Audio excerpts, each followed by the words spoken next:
politique.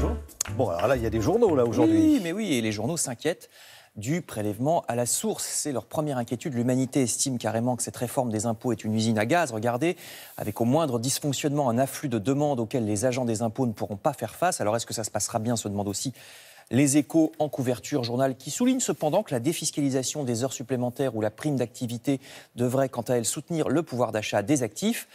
Cette année 2019 qui commence sera-t-elle celle, par ailleurs, d'un retour à l'offensive pour le président Macron? C'est ce qu'estime cet article des Échos. Peut-il encore réformer, se demande l'Opinion ou le Figaro. Ce questionnement sur la marge d'action du président se heurte à une actualité que, là, reprennent à peu près tous les journaux. La remontée en puissance de la fameuse affaire Benalla que voici dans le Canard enchaîné, dans La Croix, dans le Parisien aujourd'hui en France ou dans le Figaro. Les journaux de ce matin donnent des détails sur les nouveaux développements de cette affaire, sur fond d'utilisation de passeports diplomatiques et autres autorisations spéciales, utilisation tolérée ou pas par l'administration, c'est toute la question.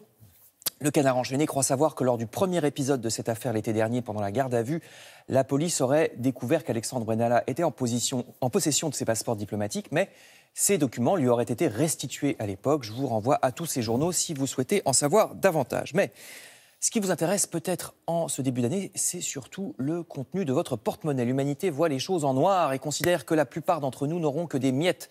Simple hausse automatique du SMIC, soit 16 € net par mois. Même l'augmentation de la prime d'activité ou celle du chèque énergie ne sont pas considérées comme suffisantes par le journal communiste, sans compter le bonus-malus sur les retraites qui repousse l'âge de départ à 63 ans ou encore le contrôle répressif, je cite, des chômeurs soupçonnés d'être des fraudeurs en puissance. Alors, dans ce contexte d'austérité, vous serez certainement heureux d'apprendre, c'est le dossier principal de Libération, que oui, on peut faire des économies et oui, tout en sauvegardant l'écologie. C'est ce que le journal appelle le Libé des solutions avec le sous-titre « Polluer moins pour gagner plus ».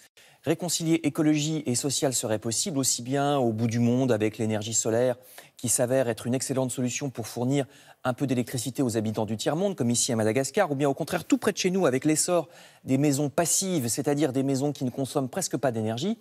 Libération insiste sur le fait que certaines solutions sont très simples. Par exemple, le pédibus, ce ramassage scolaire à pied, vous savez, pour consommer moins de pétrole et lutter contre l'obésité des enfants. Il y a aussi une version, nous dit cette phrase en vers, avec un âne qui porte les cartables des enfants au début du cortège. Les enfants adorent en plus. Et puis, à Béthune, dans le Pas-de-Calais, on récupère également le grisou, c'est-à-dire le gaz qui, de toute façon, s'échappe naturellement des anciennes mines et qui était jusqu'ici perdu. Ce gaz est désormais utilisé pour chauffer les maisons, ce qui en plus abaisse la facture de chauffage des habitants. Alors tout ça forme dans Libération plus d'une dizaine de pages de bonnes nouvelles, ce qui est toujours agréable.